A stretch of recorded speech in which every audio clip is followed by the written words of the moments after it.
Hello, and welcome to Fiction Fans, a podcast where we read books and talk about them too. I'm Lily. And I'm Sara, and I am so delighted that we are here for this very special live recording for TBRCon2024 with Krystle Matar, our favorite. That's me. I'm Krystle Matar. I wrote Legacy of the Brightwash and Legacy of Brick and Bone in my background. Brightwash was an SBFBO finalist 2 years ago. It also is a BBNYA finalist. That's too many letters. Yeah, that's why I like Spiffbo, because I can just say Spiffbo, but BBNYA doesn't have a sayable. Bibinya. Yeah, it's not working. Anyway, it's a finalist of a couple of things. I'm very pleased with how well it's been received, and there's a second one, and I'm going to write a third one and see how it goes. Well, You're doing great. We're here tonight to talk about genres and how mad they make me. But before we get into that, what's something great that happened for everyone recently? Sara, I'm going to pick on you first. My good thing is that it was raining today, but it stopped raining before dog walk. So, well, it rained during morning dog walk, but it stopped raining before evening dog walk. So I didn't get wet and the pugs didn't get wet, and it was great. But then the rain is also super appreciated, I'm sure. The rain is also super appreciated, yeah. We've been having a lot of rain lately, so I'm fingers crossed that we're not going to be in a drought this year. Yeah, those are not nice. Krystle, how about you? Well, actually, I guess my good thing is that I've been able to pivot back to working on book 3 lately. I think after launching Brick and Bone, I was kind of tired and burnt out because I also moved at the same time as doing all that. And then my health kind of didn't go so great. So I haven't worked on it consistently in a really long time. And also I think I was just kind of afraid of the big commitment of a third book in a trilogy. So I was like making excuses to start brand new projects that were not third books in trilogies. They're not trilogies, series. And after a lot of procrastinating and a lot of sulking and a lot of psyching myself out, eventually that stubbornness kicked in, and I was like, you know what? No, that's enough. It's time to actually write this book. And pivoting back to it this weekend, it feels a lot like coming home. So I'm really excited to work on it now for the first time since I started it a year ago. So I guess less than a year ago. Anyway, that's my big good thing. Yeah, that's fantastic. Yeah. And your good thing, Lily? I went to the dentist today, which was miserable, but I've now been to the dentist. It is now past tense, and that is good. I did it, check that box, move on with my life. Very adult good thing. Yeah. Speaking of teeth, what's everyone drinking tonight? I say only because that's a terrible segue. It's a great segue. I'm drinking teeth juice. I'm drinking red wine, so my teeth are going to be purple by the end of this. It made sense. It makes, I mean, I get it. Terrible. We have some teeth support. That's, I think Connor's really enthusiastic about the teeth. Maybe. They're important. You got to talk about them. How about you, Krystle? So I've got the classic latte out. So this is the foundational whiskey for me and Sara now, because it was posting a bottle of Bruichladdich on Twitter these many years ago that made Sara decide that she liked me. So I felt like I had to get the latte out for recording with Sara again. I was like, this person is posting Octomore. I want to be their friend. Yeah, exactly. And now, many podcasts later, yes, it worked. Sarah's my sister now. That's it. Yes. And in honor of my whiskey sibling, I too am drinking Bruichladdich. This is Port Charlotte. I don't have the bottle with me because I didn't think that far ahead, but I also didn't think that far ahead. I just always keep my whiskey right here beside me. There's a whole shelf right out of the frame of like all the ones that I need in a pinch. So sensible. I mean, I'm going to work here all the time. I might as well make it easy on myself. Well, this is actually a book podcast, not a teeth podcast. I'm sorry to disappoint anyone. Have we read anything good lately? I've been doing a lot of podcast reading, which is usually not an acceptable answer for this question, but because we're not actually discussing a book today, I'm going to use it. I started A Drowned Kingdom by P.L. Stewart for our next recording, and I'm really enjoying it so far.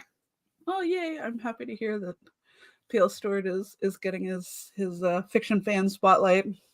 Finally. It's great. Yeah, I've wanted to have him on for ages and ages and ages, and it just, our schedule kept filling up because I kept putting things on it. So that's also my answer. Oh, great. So I got to answer again, huh? So I recently picked up Raven Song by TJ Klune. I read his first book in this Green Creek series. It's like a werewolf romantasy, but make it gay, which is like, yes, I need it. And I'm going to admit that I had mixed feelings about Wolfsong, not so much because of any of the tropes, but just I don't know, there was like a tonal dissonance in it, where sometimes it was like really pushing the envelope of darkness, but sometimes it was so cozy in a way that like it was jarring, the switch back and forth.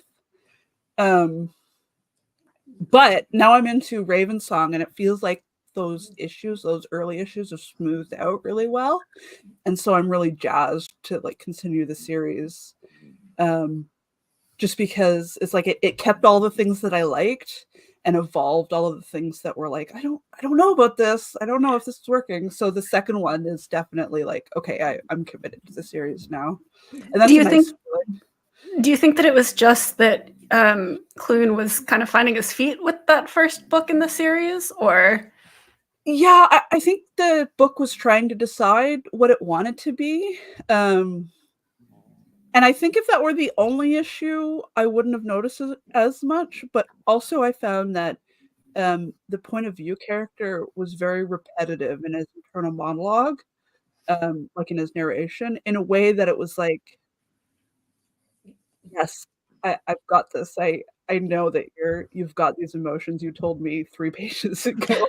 Can you please give me the action scene now? And it was frustrating to me personally on a way where it's like it would interrupt the flow of action scenes. Whereas, but I think it was intentional in a way that just that character was really internal and kind of beat himself up a lot. So like I could admit when something did what it wanted to do, I just didn't necessarily like what it was trying to do. And so those two things together made each thing more frustrating. But then with Raven Song, we have a new point of view character, and he's older and just kind of more level, but he's also a little bit more cynical. So it just hits the tone that Wolfsong was trying to hit better. And so I'm interested to see how the book goes once I'm deep enough to find out if it's also repetitive, but I don't think it will be, just because that character is just more razor focused in a way that really speaks to me personally. Which is funny, because I tangent a lot, but at least they don't become repetitive. First person can be stratifying, shall we say? Yeah. Yeah, and I think that's part of it. I think part of it is just that, for me personally, first person can be really hit or miss. Mm-hmm. But the second book, that the voice really sings in a way that is working for me. And it manages to balance the cozy and the dark better somehow. Like, I don't know, maybe just the author leveled up in that ability to balance heavy and cozy. Or maybe I'm nicer this time. I don't know what it is. There have been a couple of books that we read last year that I'm like, in retrospect, I'm pretty sure I either liked or disliked entirely because of my headspace at the time. Yes. It had nothing to do with the book themselves. Yeah, and I'm super aware that I do the same thing. So it's hard, but it gets hard for me to tell if I'm doing it or not, or if it's the book. So I'm not, the jury's out. Maybe I'll have to reread Wolfsong sometime later after I finish the series. Mm-hmm. Well, we're actually here to talk about genre bending, genre definitions, how everyone else but me is wrong, and other topics. But I think one thing we can all agree on is that no one agrees on genre definitions. Yeah, I think the broader genres, like the big ones, mysteries, crime thrillers, you know what I mean? Fantasy. Those ones are easier to nail down, but it's the subgenres that get granular that also confuse the hell out of me. Yeah, I was gonna say that the more granular you get in the definition, I think the more personal it becomes to the person who is reading. And then you get people disagreeing because no one has the same definition. Yeah. I think that's especially true with the really trendy ones. Cozy, I'm looking at you. Yeah. Everyone wants to call their book cozy. Now, is that just because they're like trying to get in on that buzz? Maybe. But then aren't you like misleading people and they're just going to have a bad experience with your book? I don't know. I don't know. I haven't, granted, I haven't read a lot of cozy fantasy, although I have a lot of cozy fantasy on my Kindle, but I haven't had a chance to read a lot of it. But of the stuff that I've read, I don't think that any of it has been misleading with the term cozy. Well, that's good. And I think also that, like, that's just a marketing issue where you're going to shoot yourself in the foot, and I do not advise. You know, it's like if you're marketing your book as capital R romance, you know what I mean? Like, and if you don't, then you kind of create your own problems that are going to be really hard for you to fix. And so, marketing to chase trends is dangerous, but I think if something that you did happens to be trendy, like in the case of Quimby Olsen, where she happened to get Miss Percy out at the beginning of the cozy bust or the cozy boom, and then she's like, "Oh, hey, people like this now. Great news for me." that was a great example of marketing your strengths. Absolutely. And I mean, are genre labels just for marketing anyway? You want readers to find the book that they want to read, ideally, I imagine. And so yeah, I would say so. As you know, as an indie person who's responsible for marketing my own book, I wouldn't try so hard to figure out what my subgenres were it not for the fact that I want people to like those subgenres to come try me out. You know what I mean? So it's like it does boil down to a marketing campaign of as equivalent to low sugar yogurt, or or the really fatty yogurt that's super bad for you but so delicious. You know what I mean? It's the same thing. But if you market yourself as low calorie yogurt, but you're the super fatty Greek yogurt, then people are going to be mad at you. Mhm. So that's how writers use genres. But then Yeah. readers, I speak mostly from experience of Sara and I arguing extensively over. You do that? No way. It's never happened. We would never argue. That's not what you get on with this podcast. Whether or not a work counts as some genre or another. And I've noticed that in myself anyway. And so part of suggesting this topic for us was, why am I like this? Everyone, welcome to my live therapy session. Thank you for joining us. Well, and it's funny that you ask, why are you like this? Because I feel like we, the writers, are following you, the readers, rather than the other way around. It's like, if you, the readers, are trying to define a thing and you define it a certain way, we're like, oh, I do that. Would you like to read my book?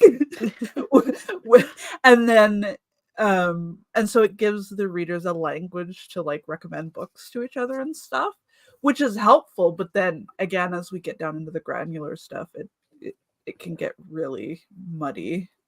I think you get more spectrum situations or Venn diagrams rather than definitive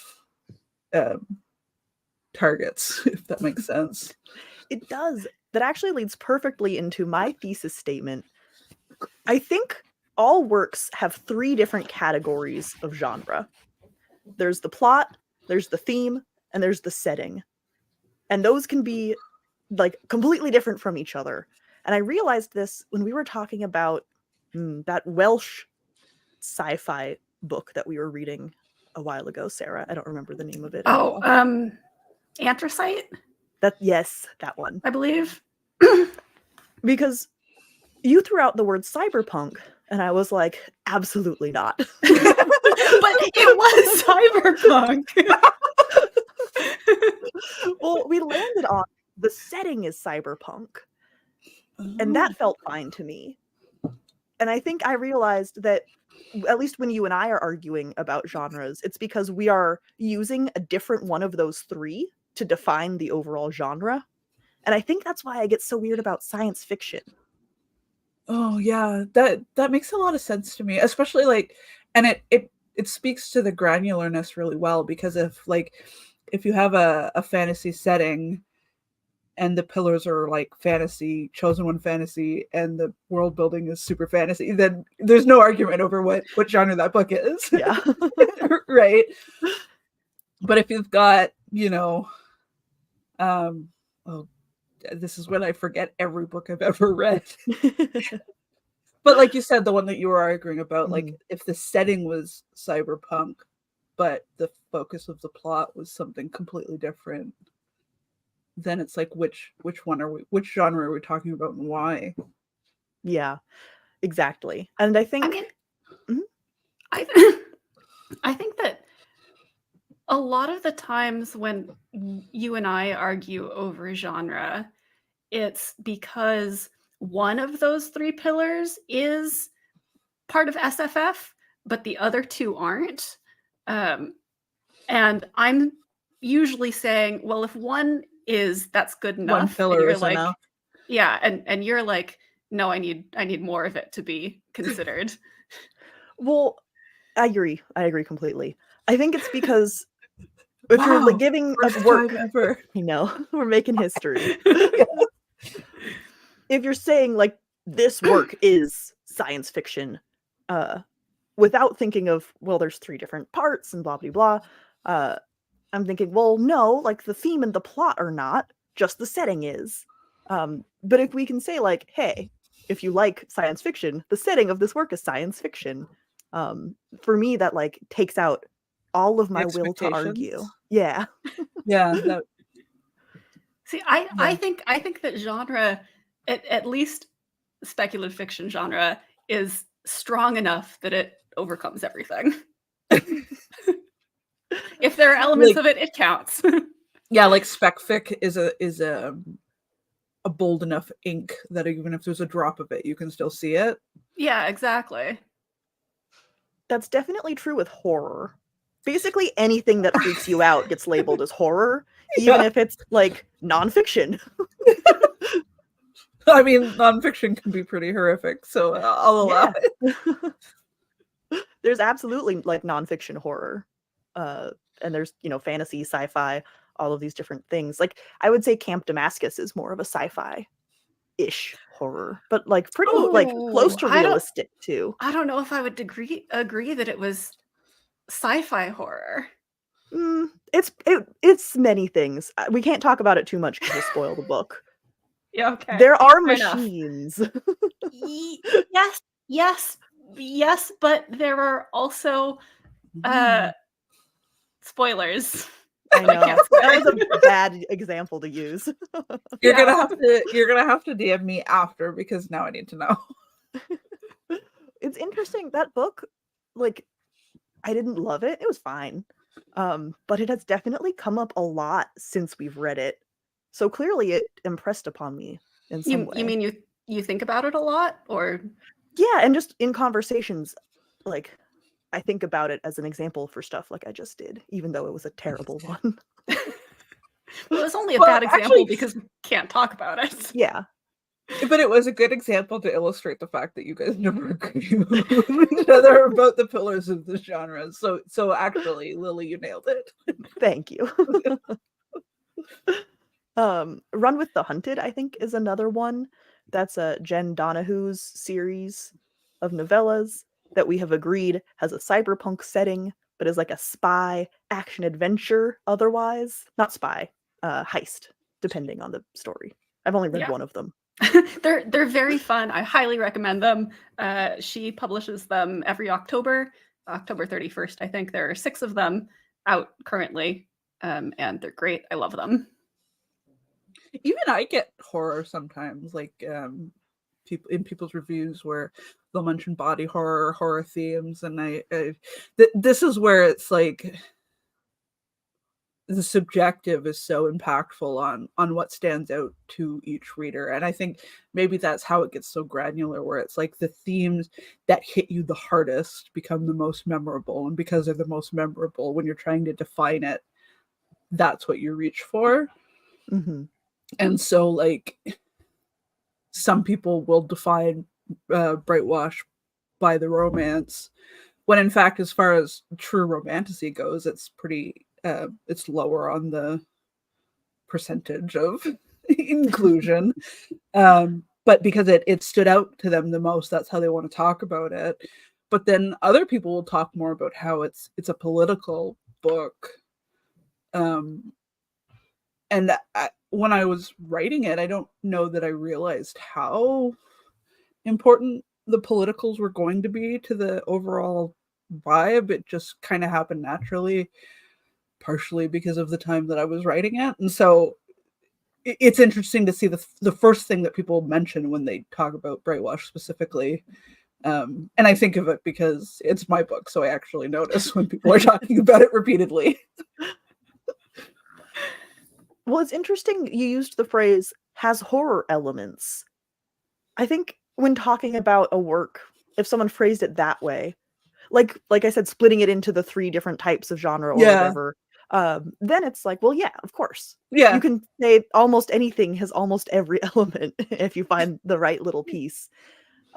It's when you're trying to do that like overarching definition that you get different people's experiences sort of warring. Yeah, that makes sense as a distinction with a difference. Now, this could just be me.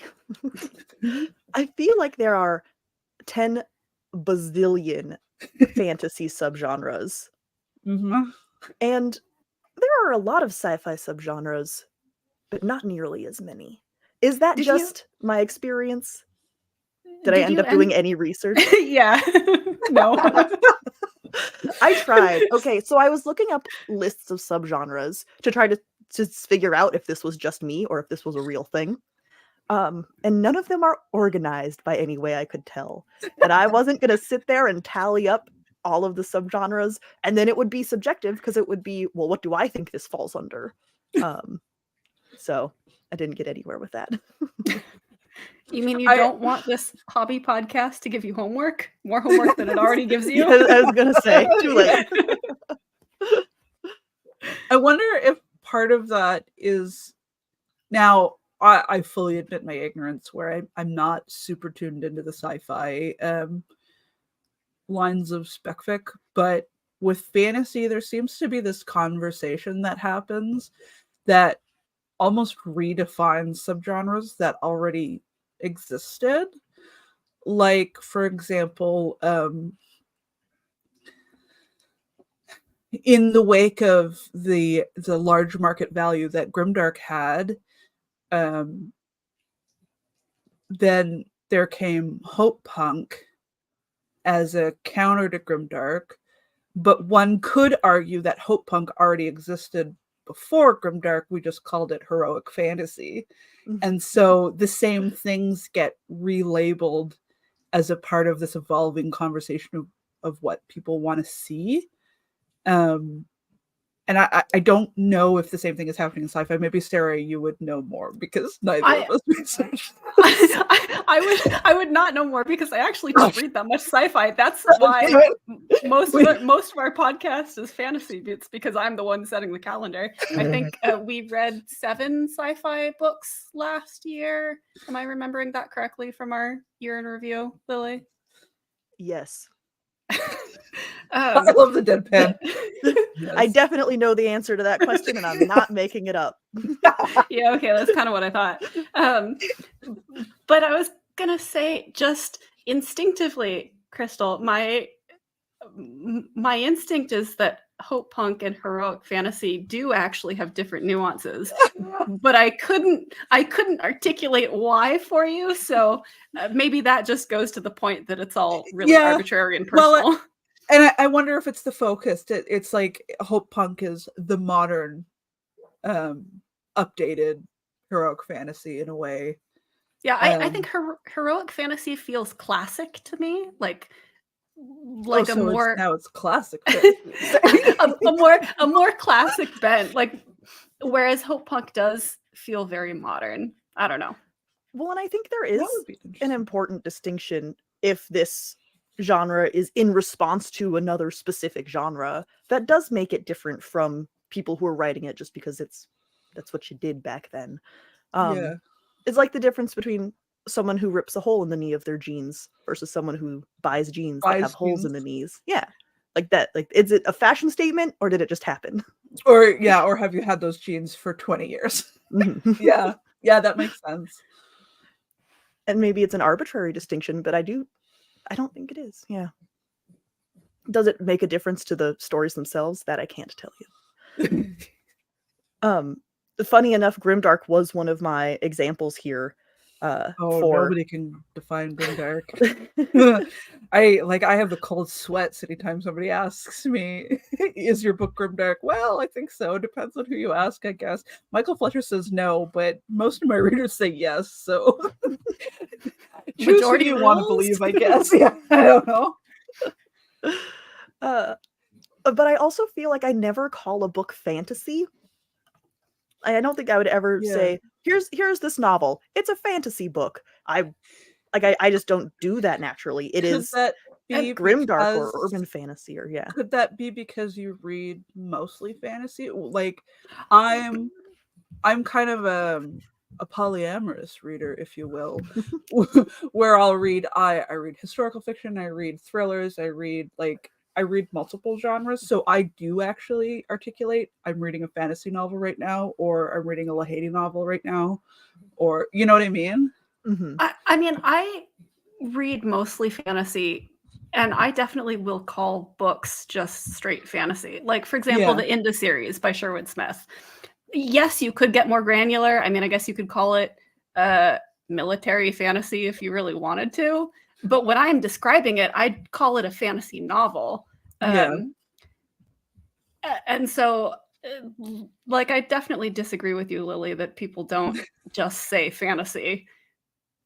But I do kind of agree that people don't say sci-fi. That they're more granular or specific about it. There's too many double negatives in that sentence. I'm trying to figure out if we agree with each other right now. No, we do not agree with each other. Okay. Not on fantasy, but she agrees that the same thing happens less in sci-fi. Well, I think a negative myself. Yeah. Well, we need another round. I think that's why I struggle so with sci-fi so much in particular, because it's so, like, that word is just gets used so broadly that it almost feels like nonsense to me. Do you feel the same way about fantasy though? Because but I'm very that broad. You did because you said you don't even use it as a genre tag anymore. Yeah, I think I am just maybe more equipped with the vocabulary to be more specific. So you both hate the granular subgenres, but also depend on them almost exclusively. I don't hate the granular subgenres. I don't hate them. They make me mad. Completely different. Okay. Cause of rage. It's a love-hate situation, maybe. They're very necessary, and so therefore how confusing they are is terrible. Okay, that does make sense. Yeah. Yeah, I don't know. It's science fiction is just, and yeah, fantasy too could mean anything. And I don't know if you guys have ever had a very well-meaning person recommend a book to you because, oh, you like fantasy. And you're like, oh, I like fantasy, but not that kind of fantasy. Yeah. I'm trying to remember now. I don't know. I grew up in a household of fantasy readers, so there was just more respect for the genre back in the day, back in the 90s. In my household, there was more respect for the genre than there was in the wider world. So it was kind of revered as the best genre. I didn't grow up in a household that read fantasy, or science fiction. But I don't know. No one ever gave me crap about it either. So I read what I wanted. Now, ironically, romance is on the opposite side of the spectrum. Although it is just as vague of a word, romance is like an incredibly specific thing.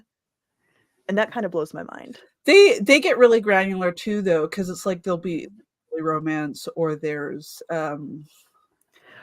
oh man, I once again forgotten all books and all subgenres, but they get arguably even more granular to the point where the trend that goes around right now in indie where people are advertising their fantasy books by tropes, that started in romance, because in romance they understand their tropes on like a cellular level, and readers will shop by tropes in a way that's a little bit different than, a little bit more involved than fantasy. And so sometimes those trope maps are really hit or miss in fantasy, because they're trying to get there, but it's not as descriptive as it is in romance. So in a way, yes and no. So I agree with you, Krystle, in that I do think that romance gets really, really granular. But I also think that romance as a definition, as a genre definition, has much straighter edges than fantasy or sci-fi. So like when you get a capital R romance, you do know what you're getting into more than when you get a fantasy novel or a sci-fi novel.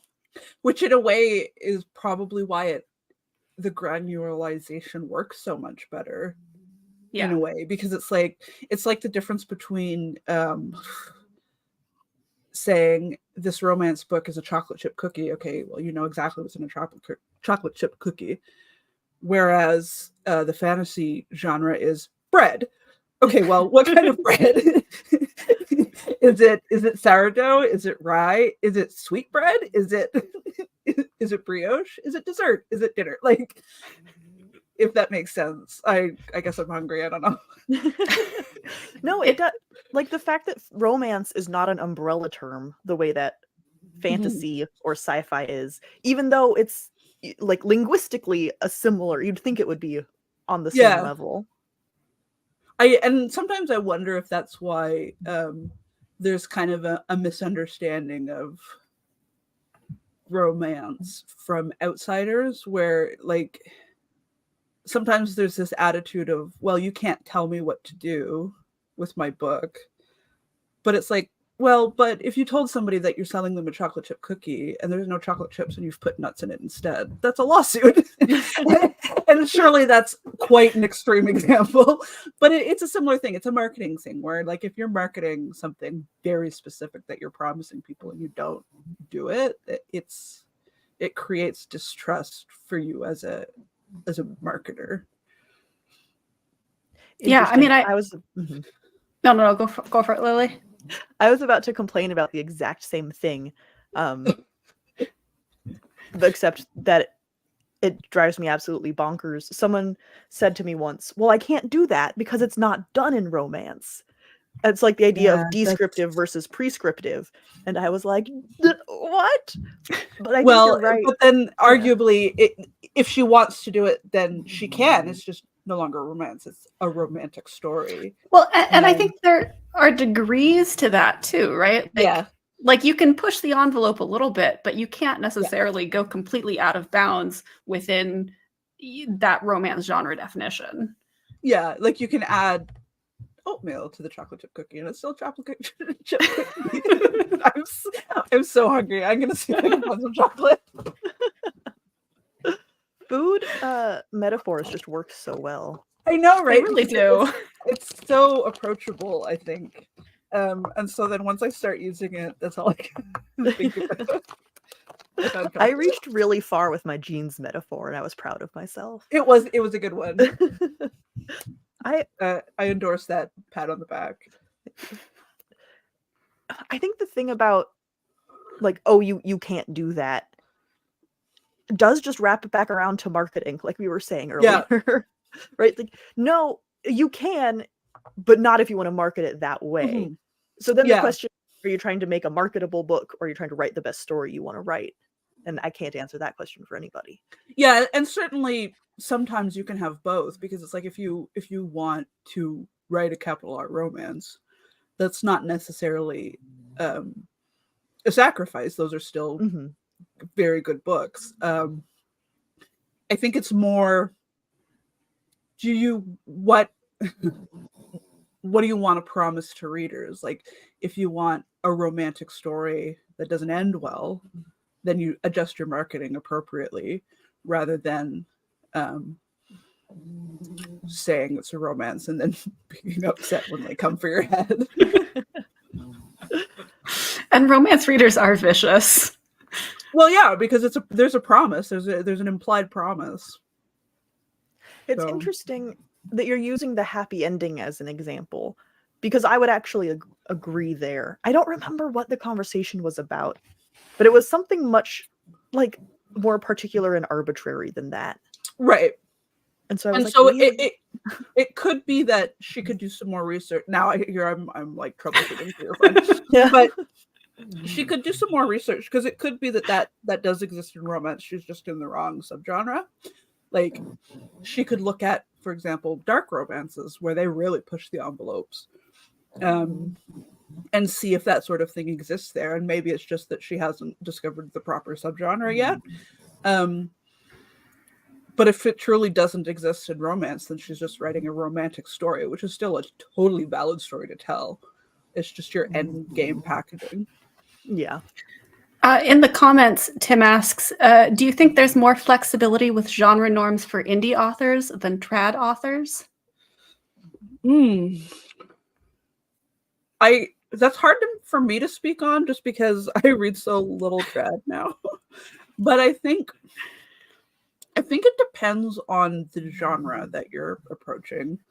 In that certainly there is genre blending in both, but I do think in a way, because trad is slower to production, indie will set trends with genre bending and trad will follow, just because those of us in indie are more agile and we're able to get ideas out a little bit faster.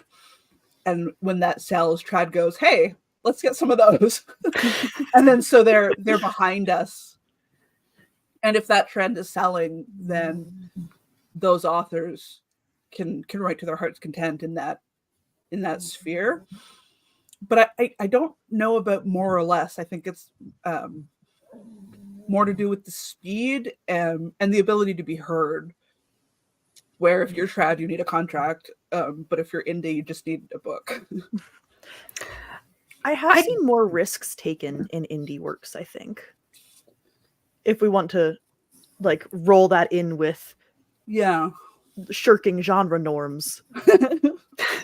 Yeah, I think that trad novels, because they are kind of beholden to, and obviously, like, I have no insight into trad publishing. I'm not part of the publishing industry or whatever.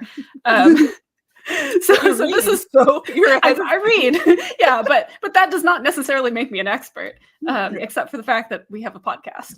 But I think that trad publishing is a lot more because they are beholden to, you know, the parent company. They're much more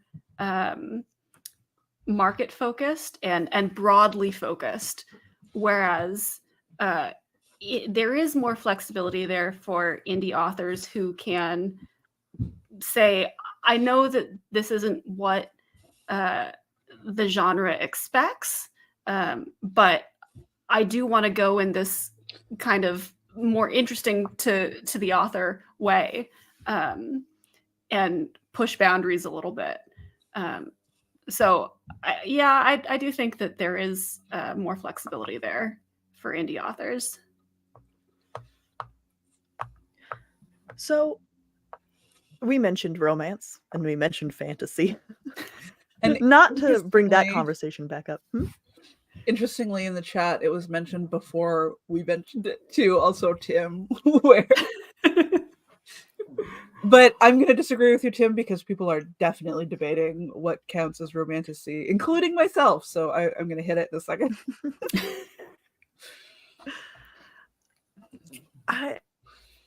The fact that romantic fantasy and fantasy romance refer to completely different things is chaotic and delightful. Yes and no. Okay, putting the teacher hat on. So now I'm stealing all of my wisdom from the fabulous and wonderful Carissa Broadbent, who is blazing some trails. But the way she described it that finally clicked it in my head with me is that romantasy is that umbrella. And romantic fantasy specifically, capital R, fantasy romance, capital R, is a subgenre in the umbrella. So romantic fantasy is arguably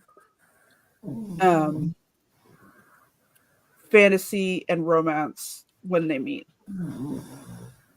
And you can have stuff like Brightwash that is more fantasy focused, but certainly the romance is important to the plot, even if it takes up a smaller percentage of the storyline. And that gets the romantic fantasy treatment. Whereas a fantasy romance, capital F, capital R, is a romance with all the traditional romance beats, including the happily ever after, happy for now. But the set dressing just so happens to be a fantasy setting. And so that's where you get like the more specific boundaries of it's a romance novel. Whereas off onto the other side of the spectrum, there's me, where I mean, I can promise a happy ever after for Touchwood and Stella specifically because I'm marketing this as romantic, but how many books it's going to take to get there, we don't know. Well, at least you have that, because I was going to revolt. Yeah, I know it. And that's why that's definitely why it's like I come in with the disclaimer that it's like I promise safety for those two, because I almost have to, because I'm pitching it as grimdark romance. But hold on, we've got a fourth podcaster on the panel. She's here to tell us about. Connor asked if they were hearing Mr. Squeak, and yes, they were. So I had to bring Mr. Squeak out. Mr. Squeak is the fourth podcaster. Mr. Squeak's going to come tell us all the stuff about sci-fi that we weren't able to articulate. Mr. Squeak is a great sci-fi fan. All right. Gotta love the pug noises directly into the microphone. That's how you know it's fiction fans. You're welcome. All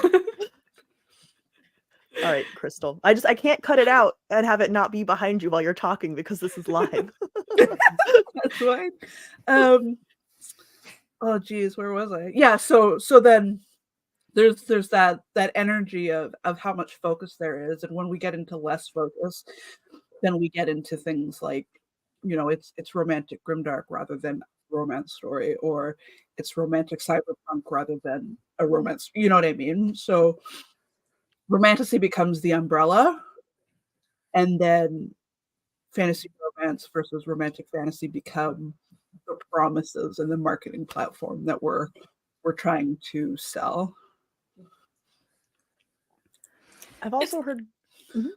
Interesting you say that, because I've always thought of romantasy, and maybe this is because I am a primarily fantasy reader, as we've talked about, but I've always thought of romantasy as a subgenre of fantasy that of course would be a subgenre of romance too.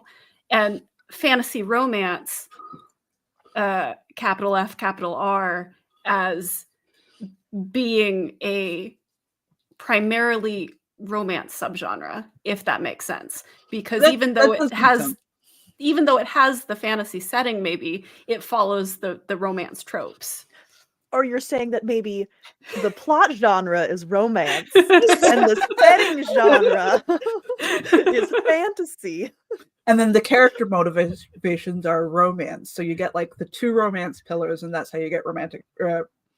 See, I know the definitions, but I still mess up when I'm saying it. If you have the two romance pillars out of three, then you have a romance novel in a fantasy setting. Whereas me, I have one romance pillar, one grimdark pillar, and one murder mystery pillar, and so it's genre blending. And a political pillar too, I guess. I don't know. I mean, but I definitely consider Brightwash fantasy. Oh yeah, that's the overarching genre. So for me, but in that case, we're using romance not as an umbrella term, right? So fantasy, we can say it encompasses those things, but capital R romance is its own thing. It's not an umbrella. Yeah, right. Yeah. So it has a romantic pillar in a fantasy setting with political grimdark plots and you know, so this is why I was excited to talk about genre blending, because I do it and I don't even necessarily notice myself doing it until I have a finished product and then go, oh shit, how do I market this? Like one of the standalones that I was working on to procrastinate is like a little bit horror, a little bit Western, but it's Western if it happened in a Canadian logging camp. But it's also in the Dominion, so it's still technically fantasy, I guess. So it's like, I can't help myself. I was talking with Danny Finn about something about genre bending, and they brought up the definition that, like, basically the same conversation we're having about romance, but whether something is high heat or whether it is erotica, that I had never considered before. Yeah. Like, Was that during our monster fucking episode? Or was that maybe elsewhere? it might not have been during a podcast. Okay. We fair might have enough. just been having a conversation. How dare. I know. Why Content. isn't everything content? Yeah. We'll have to have Daddy back, and we'll just do it. We'll replay the conversation. Yeah. Yes.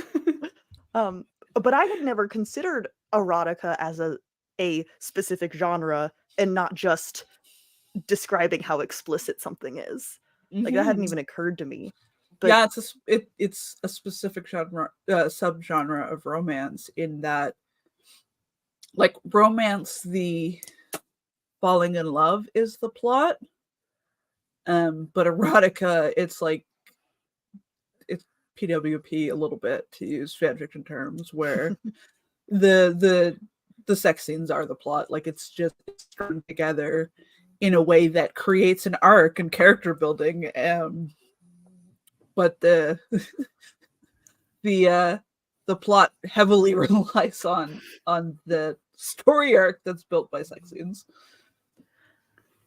I love that you brought up fan fiction before I had the chance Yeah. to, because that's what I was going to do next. But now it's not my fault.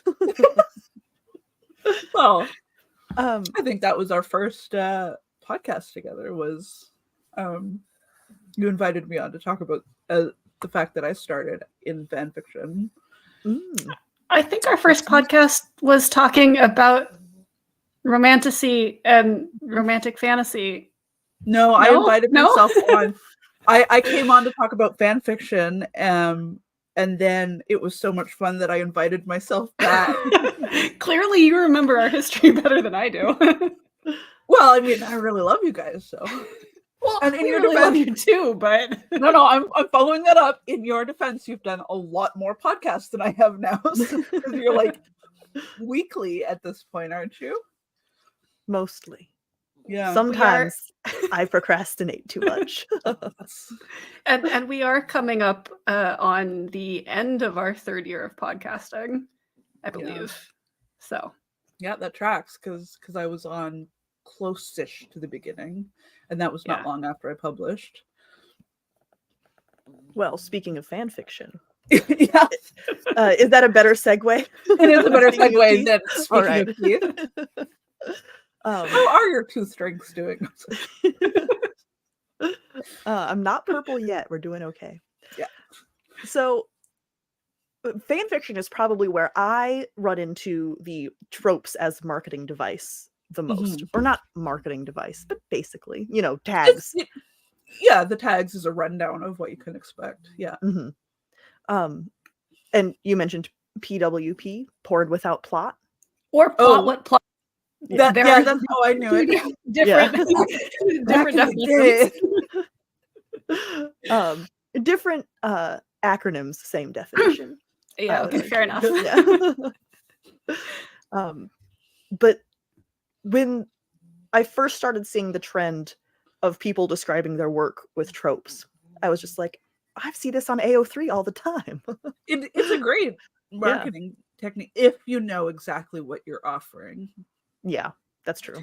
And I think we've had conversations on the podcast before, complaints about someone has a specific tag on their work that isn't accurate.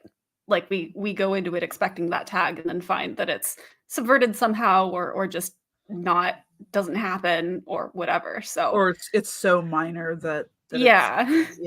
Yeah, I would argue that subverting it would not be a problem for me. I think it Because they're depends still on how it's interacting with the versioned. trope. For me, I think it would depend on how they're subverting it. I feel like a subversion out of respect I'll enjoy. It's like, I like this trope, I want to bring something new to it. I enjoy that. But subversion out of disrespect, where it's like, I hate this trope and I want to fix it, and then I flip it for illogical reasons, it feels like, okay, but you're not having a conversation with me about why I even like that in the first place, so don't market it to me. I think also that the people who subvert it out of love, their tags tend to reflect that, right? Like in the tagging, you will know that you're not getting the traditional whatever it is that they're tagging. So I think that's, again, just a little different. Hashtag with a twist. Yeah. Yeah, exactly. Exactly. That feels like it's gonna be fun, and then subverting because I'm trying to fix what's wrong with this trope. It's like, are you though? Are you just calling me an idiot with your fake? Well, it's interesting that you're bringing that up. Correct me if I'm wrong, but I bet the author doesn't spell out, by the way, because I hate it. You can just tell. Am I right? Yeah, you can just tell. Well, sometimes you do see it though. Like I've seen it less so in the fic universe and more so in marketing books, where it's like people will talk about how much they hate certain things and so they wrote it better. And sometimes the spite rate is really good because it's like, I respect the source. I don't like how this author handled it, so I want to bring my spin to it. But sometimes we dial all the way back to, I hate this in fiction. I hate everything about it. It's stupid and it gives me cooties, and so I'm fixing it. And all you stupid people who liked it, are wrong. Yeah. And that's a turn off for obvious reasons. In that case, if they marketed it as the story for people who hate X, Y, and Z, so. Then they'll sell to those people. That's true. Mm-hmm. Instead of accidentally grabbing people who do genuinely love it. Yeah, that's true. I guess I'd rather they tell me that they hate the thing. Yeah. That they like.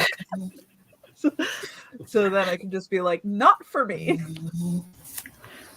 Do we think tropes are associated with, well, the answer is probably yes, because I'm phrasing this question so vaguely. I'm going to say no, just They tend to be associated with genres, I would say, probably. Not all of them. And again, it's not cut and dry, but general association.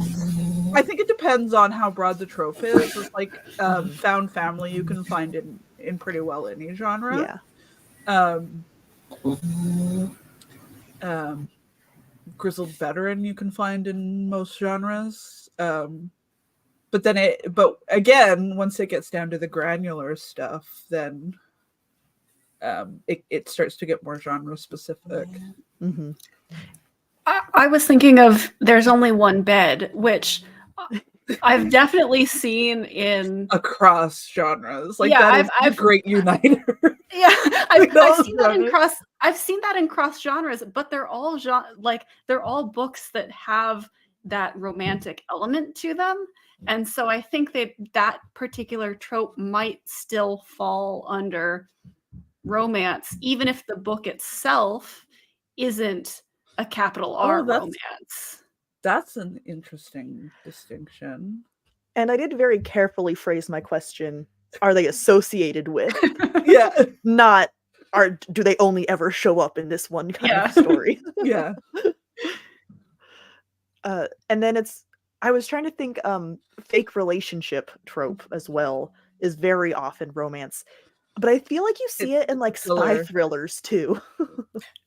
Yes.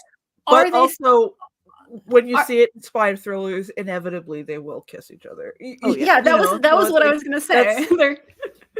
They're spy thrillers, but there's still that romantic element of the two characters who are in this fake relationship getting together, or there's often that element. Mm-hmm. Yeah, when you mentioned Only One Bed, I was gonna argue with you by bringing up Dennis Lehane, who has only one bed now and then in his thriller, his private detective thriller series. But then actually, when I think about it, he does it to the main two, who have a very slow romance arc over the course of several books. So actually, you were totally right. See? Yeah. My point stands. Yeah, there's sometimes a little bit of shorthand that happens with tropes where it's like, I need this emotion, and a great way to get it is to respect this trope and serve it lovingly to my readers. Because Kenzie and I can't remember her name, but those two, like if you say Lahane to somebody, people will say, "Oh yeah, Kenzie and his love interest / partner / foil," because their romantic and professional tension is like.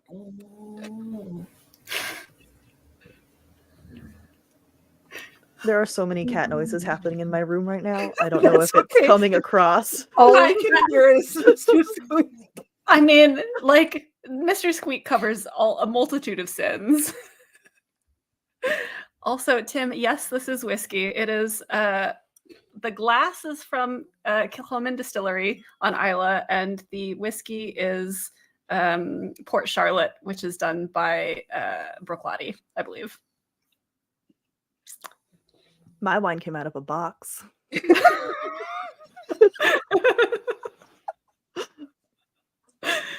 Surprising no one. Oh, I love how point of fact you laid that down. Like, judge me. I dare you. It takes a brave person to drink box wine. What can I say? Not these. Box wine is good these days. It is good. That doesn't mean it doesn't have stigma. Yeah, there's still a trope. Yeah. Associated with the boxed wine, or the boxed wine trope. is a trope. Yeah. I'm going to dox myself. 3 guesses whose mom is also drinking box wine right now. In the chat. Hi, Mom. There we go. Oh, well, I mean, you come by it honestly. Yeah. Steve, hi Steve. Steve is also a boxed wine connoisseur, and I've promised to go find him somewhere in the wilds of Quebec, and share some boxed wine with him. So there you go. Well, there's a lot of boxed wine appreciation all of a sudden on this. Well, if there's one fiction fans trope, it's box wine. So, we've talked a lot about genres and who's right, always me. I don't know about that. I don't know about that. Does anyone want to argue with the professionally marketed genres of their favorite books? Oh, that's once again, I forgot all of the books I've ever read. There was actually some arguing in the chat about whether or not I'm grimdark, which kind of serves this whole thing so well. Like, let me see. Let's see if I can find it.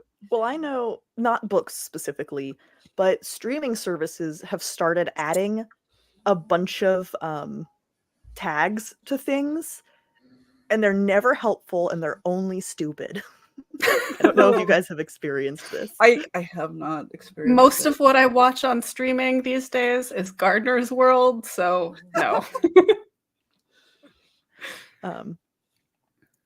Krystle, I think the official decree is that you're not bleak enough. Yeah, I found it again. And then somebody else said, oh, let's see if I can find it now. Jeez. There we go. The characters are too likable, which, I mean, I can't complain too loudly about that. Like, I'm really glad that I sell my war criminals well enough that, you know, the people are willing to defend them. But I think that's an interesting point about the marketing. But, like, some other people will say that it's really dark. And so, like, how do I warn people? You know what I mean? How else? What other word could I use to warn people? Because dark fantasy is more attributed to, like, I was going to say that's a vampire. Yeah, when I hear wrong. Dark fantasy, I think romance. Yeah, it's so. And how else do I warn people? It's a rough ride, right? I don't know. Like, obviously, I haven't read Brick and Bone yet. I really need to have that deserted island where I can just read, please. Or just an extra day of the week. I've been campaigning for an 8th day of the week. accessible only to readers. If you're not reading, Yes, you don't have a day. I would like that very much, please and thank you. But I've actually discovered that that's called football season, and it's my new favorite thing. The entire world stops and everyone watches football, and I'm like, yes, I'm reading. But I'm not sure that if I had seen you market Brightwash as grimdark specifically before I knew more about you or the book, I'm not sure I would have picked it up. And I'm glad I did, because it's excellent. But when I think of grimdark, and again, I think this just harkens back to the fact that genre definitions are so nebulous and personal. Well, but also, they tend to get, even though they're nebulous and personal, there will be an overwhelming market impression from someone outside of the genre. So it's like people inside grimdark will argue endlessly about the scope, but people who don't want to read grimdark will say it's all XYZ and I don't read it. And so it, like, these granular subgenres kind of bite us in the ass, where if the subgenre gets a bad rap for a particular thing, that's it. It limits our marketing, which I think is exactly what you're kind of articulating. Yeah, and like it's not so much that I think that grimdark has a bad rap per se, more that it tends to contain stuff that I just don't want to read, which is a different thing, I think, right? Because like my tastes don't dictate what's good, and maybe they should. I don't know, but that's a whole different conversation, right? Like what's good is not necessarily parallel to what I like to read. I can say definitively that I often enjoy things that are not good. Yeah, I do too. So, but I think that, and I have lost track of where I was going with this, but yeah, you wouldn't have read Brightwash. Yeah, I wouldn't necessarily have picked it up if it had been marketed specifically as grimdark. Yeah. Well, then maybe we need to bring back that very useful word elements from earlier. Yeah, elements of grimdark, like that wouldn't have turned me off. That's actually a really good idea, and I'm gonna try marketing that way for a while. It kind of gets you out of a lot of problems. Yeah. Elements of. It doesn't fit the definition. It's fine. Yeah. Vibes, yes. Grimdark vibes I'm fine with. Yeah. Full on grimdark, that's not my thing. Can we popularize everyone creating very detailed pie charts? And they're like, exactly 33% fantasy, exactly 2% grimdark. Well, I was thinking about, like, as a marketing shtick, if ever I had enough, time and inclination of making like a Venn diagram and like have like the overlapping themes, and then in the middle there's a Brightwash poster. Yeah. You know what I mean? Like, just to kick off of your pillars idea. Yeah. A, yes. B, I think everyone needs more charts and graphs.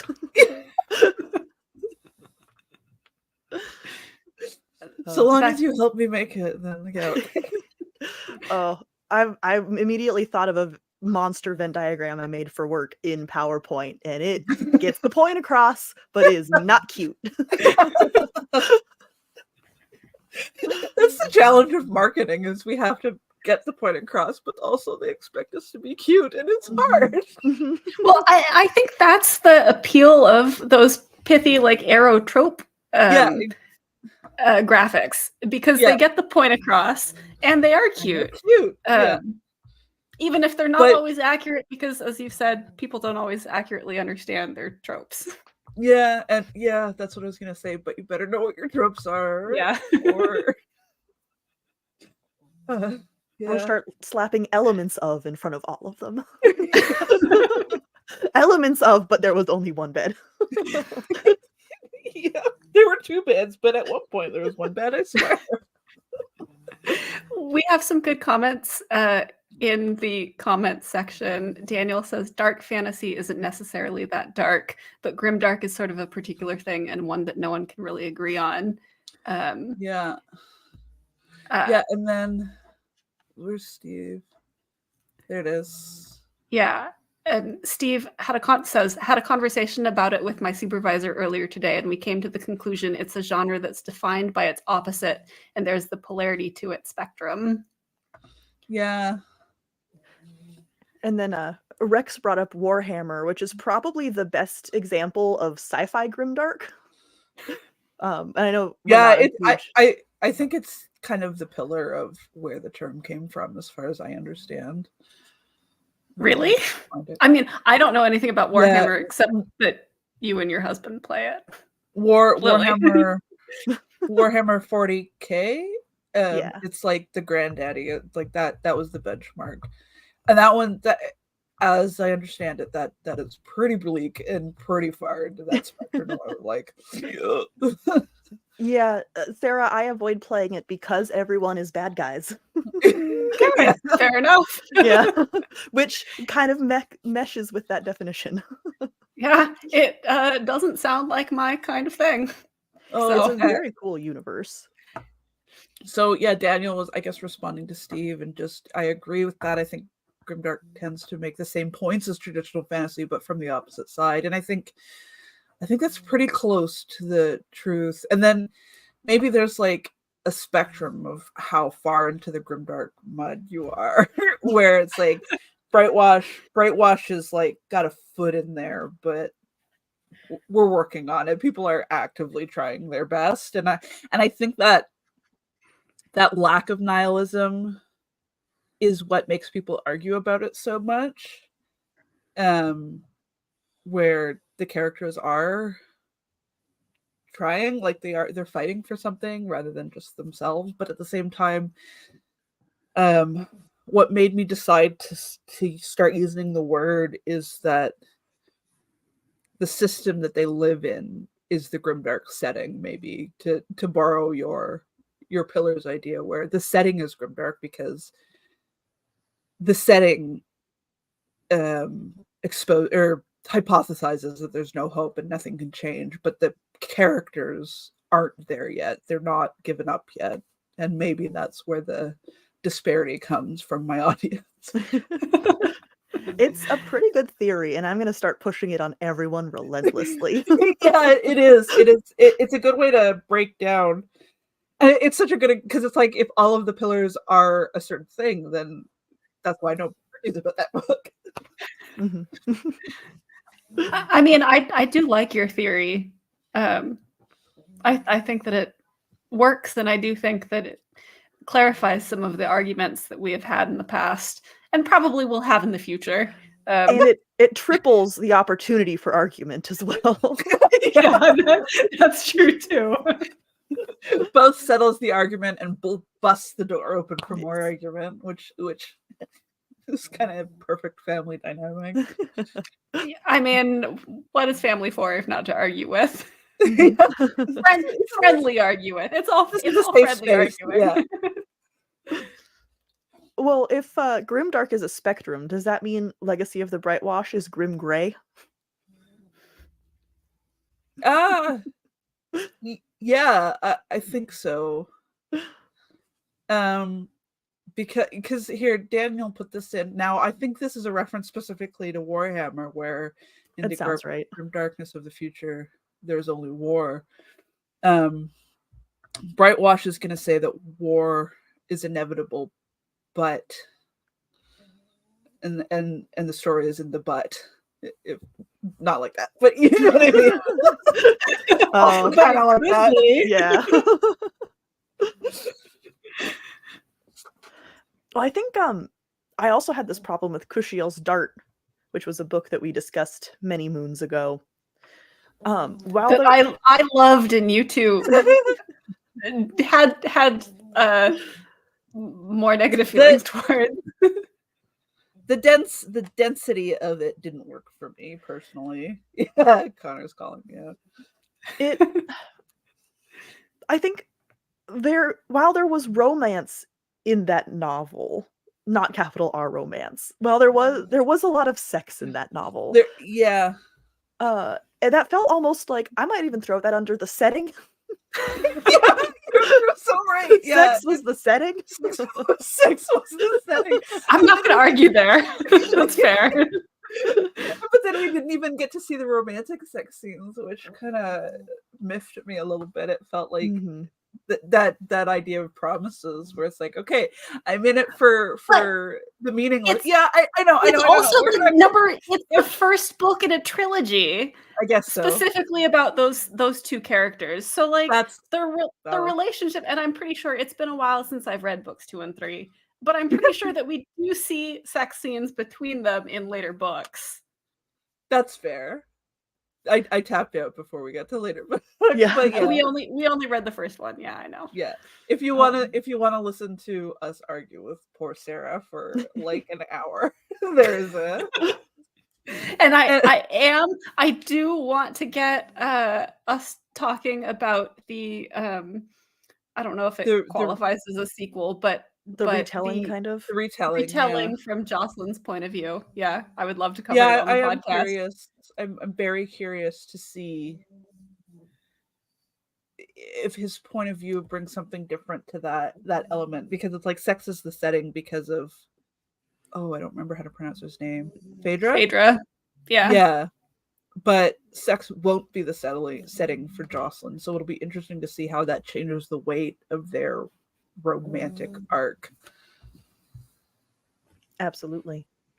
And I think that might have been not why I struggled with it, but going into a book thinking there's going to be a lot of sex and romance, and then having the plot be like entirely political thriller. There is a lot of sex. There's not necessarily a lot of romance. Yeah. I mean, I think like that just again exemplifies the mismatch of when like expectations. It's good for complex novels to have more than one thing going on. I'm not complaining about that, but I do think it helps to be aware of it when we're talking about them. Yeah, just kind of knowing what being marketed to accurately. Yeah. And I do feel like part of that is on me for not describing the book, well enough to you. I was like, I like it, so we should cover it. And that often does not fly on the podcast. I remember specifically because when I was on to talk about Brightwash, Lilly, you were upset with me for the amount of like names that Brightwash needs you to remember. And then we were reading Kushiel's Dart together, and I'm like, this has even more names than Brightwash. Why did I get in trouble? But then, so it felt like it was a step denser than I was expecting, and that kind of set me off balance. Because I was thinking, if Lilly likes it, but I think I didn't catch that Lilly hadn't read it yet. So that's also on me. Yeah.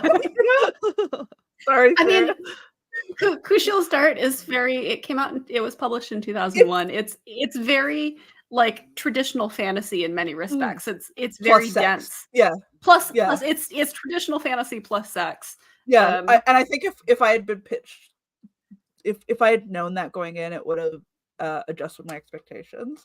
Sorry. No, don't be sorry. No, because I still enjoyed the process, and it helped me to articulate my own relationship with being a storyteller better, if that makes sense. Where it's like my ability to talk about what didn't work for me has helped me in my career in a way that is actually really great. So don't be sorry. I still enjoyed the experience. And like I said, I'm willing to try the other one again. So maybe it wasn't all especially with how much later it was written.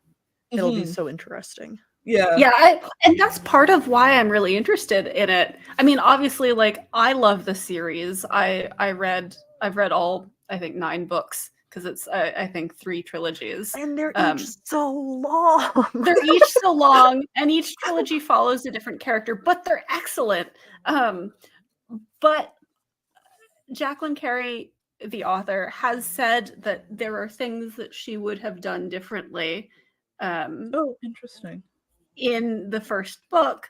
And so I'm interested to see how she approaches that without retconning, because she's not retconning anything that happens, and as far as I know, she's not retconning anything that happens in the series, but maybe she can adjust the tone a little bit since it's a different, or bring some more nuance into things. And so I would love to read it anyway. I'm gonna read it at some point, but it would be nice to talk about it on the podcast. She'll start, if written in a different now, I know, like, it's always really stupid to go, if I could rewrite that book, I would like it more. But the thing that didn't work for me the most was not the sex and not the characters, but like just that density of the old school style, where it's like I couldn't keep up, so that it was harder to stay invested in what was happening, because it's like, who again? Who's that? What? Like, and so now I don't expect Jacqueline to write to my taste specifically, but it's like, if I could imagine a world where I enjoyed Kushil's Dart more, I think kind of I love this kind of she's very loud. A pared back version of it that had more focus on Phaedra in a way would have really engaged me, rather than Phaedra teaching us the history of the political situation where I struggled, if that makes sense. So that's why I'm curious to see the next one. I agree. Well, I'll get it on. If you're both down, I will get it on our calendar. Put it on the calendar, and I'll get it off of Audible, and I'll make notes, and we can do it. And it's great because we'll have like a year to read it, because that's how long it takes. That's how long it takes to get on Sarah's schedule. It would already be on the calendar, except I didn't think I would be able to convince either of you. Oh, really? I took time, but we got there. We made it. Yeah. I was less worried about you, Krystle. It was mostly Lilly. I didn't think I could convince Lilly. I'm the favorite.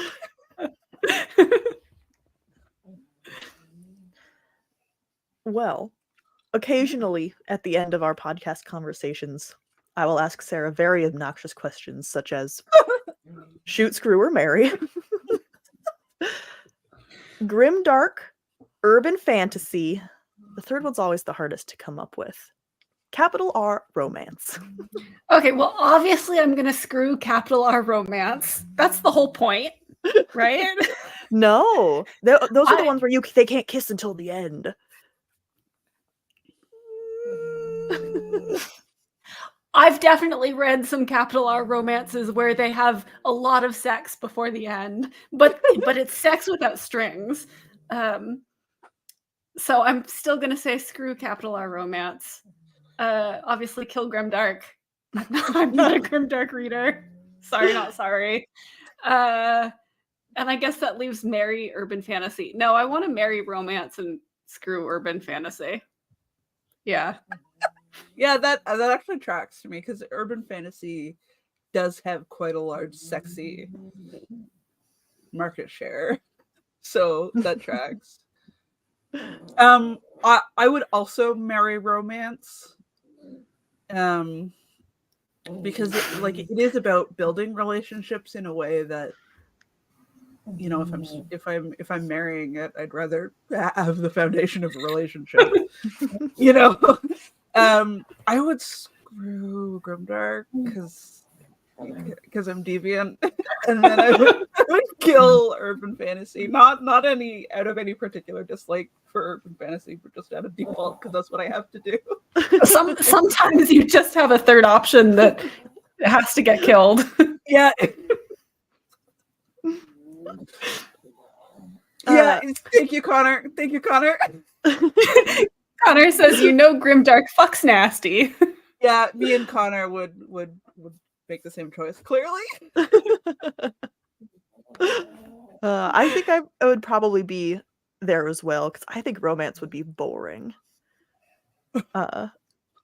I guess it depends on which kind of romance, because it can get pretty deviant in the dark romance. Yeah, but that's not capital R romance. Then we're getting into subgenres again. No, but that's still capital R romance. There's still Because a it's a after. But it's Yeah, a it's- specific kind. right, but it's not like You get the whole. it umbrella, still don't you? follows the general tropes of Mm. capital R romance because it's a subgenre. all right.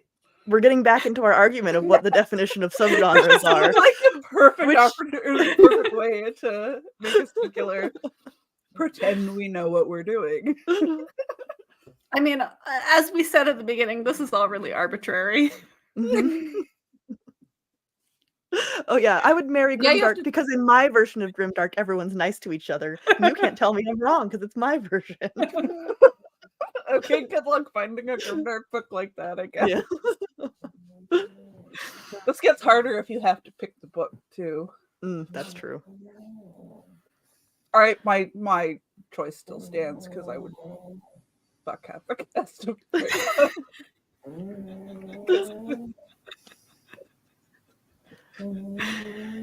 Well, were there any bullet points that we missed? Anything that we wanted to loop back around to? Oh, I didn't even think to open that. I could have been professional, but I chose not to. I mean, this is fiction, fans. We're not professional. We have pug snores on in the background the entire time. Like, you're fine. I think we pretty well got everything that you guys pitched to me. Just that genre is hard. It is. It's so subjective, but then we try to use it to communicate with each other. But everyone has their own little definition living in their head.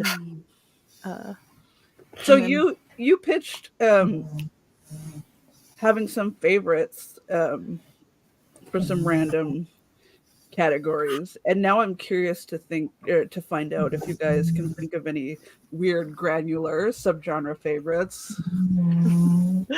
I have never heard a definition of Discworld that I agree with. I think it's Oh, the interesting. very first one. So, Which is what like- definition of Discworld would you agree with? I think like satirical fantasy. Okay, because I often hear it called satirical fantasy. You do? I heard it called sci-fi a lot. Really? Bothers me. Oh. Obviously, you're Oh. just hanging out with the wrong people. I guess. I don't think Schools out of your life. I've ever heard it called sci-fi. Yeah, that would bother me too, actually. But I do hear it called satirical fantasy on a decently regular basis. And I think that is pretty accurate to what it is. Yeah, you just need the word satirical in there, right? Satirical Well, but- almost anything. But Right, but I would consider it fantasy too. Yeah, it is. Like it is fantasy, but Yeah. if you want to get more granular, yeah, satirical fantasy rather than sword and sorcery fantasy or whatever. Mhm. But I think circling back to your point about how you don't hear people describe fantasy books as just fantasy, I definitely describe Discworld as fantasy. Just and Again. foundational in a way that it's like Yeah. it's a bit formative for a lot of people. A bit formative. But you know what I mean, where there's quite a lot of roots that have grown out of it into the wider genre. 'Cause Influential fantasy. Yeah. Yeah, I mean, when something goes on for that long, because it was first published in 1980 something, and then it lasted until his novels were published until I think the last one came out like a year after his death, so 2015. I think he died in 2015. So that's a really long time for a very popular series to be published, and yeah. no wonder it's influential. Yeah, absolutely. Yeah. Well, have we come to the end of our conversation? Yeah, it seems like it. And we're Should we like just right stare on at each time. other in silence? Yeah. We should stay on for like an extra half hour, just because Adrian said we could, and just like continue to drink. See if we can get Sara to melt. I have not had enough whiskey to melt.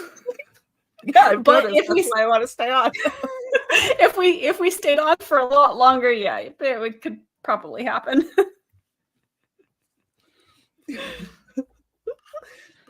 Well, all right. We have, as far as Fiction Fans business goes, we are opening submissions to our new zine soon. Celebrating, ironically, all things genre. Any genre, we don't discriminate. So check that out if unless you're you label interested. them wrong, in which case they'll discriminate against you specifically. Yes. Discrimination only against incorrect labels, not any subgenre in particular. I think that's our main piece of news. Yeah. Krystle, you have a couple of books everyone should go read if they haven't Yeah, yet. I've got Brightwash. It may or may not be grimdark. It is definitely romantic though. I've also got Brick and Bone, which centers on a boxing plot, which people are pleasantly surprised that it works for a fantasy novel, which is like kind of a crowning achievement for me. Like, what? I'm enjoying a fantasy book about boxing? That's weird. I'll take it as a badge of honor. I'm also busting back into the podcasting world. Myself and definitely Grimdark, Michael Fletcher, have come together for the Dripping Bucket podcast, where we're going to talk to writers, but also bloggers, readers, reviewers. I'm kind of hoping to get like booksellers and audiobook narrators on as well, just to kind of broaden the scope to the whole ecosystem of publishing. So we have an official YouTube channel. It's just Dripping Bucket Podcast, and we'll be launching February 8th. So look for that. February is a good month to launch your podcast. Is it? Yeah. That's when we launched ours. So February is a great month. It's when I launched Brightwash too. Now a couple of years ago, so it feels right. Yeah, I guess that's it for my news, because I don't think I have any books close enough to being finished to acknowledge them. Where can people find you on social media to follow you and hear more about all of your various endeavors? So I'm most active on Twitter, in spite of everything that's been done to it. It's still kind of my precious dumpster fire. I'm also on Instagram. I'm trying to be more present there. And then, I'm blanking. Yeah, I'm also on TikTok. You are technically on Blue Sky too. I am technically on Blue Sky too. Please be more active there. I'm gonna try. I miss you. I miss you too.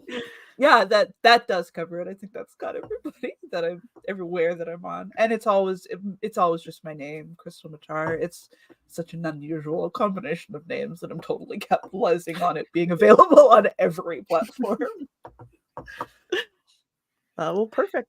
We're on all of the platforms at Fiction Fans Pod. Yeah. You would probably reach Sara on 99% of them. Yeah.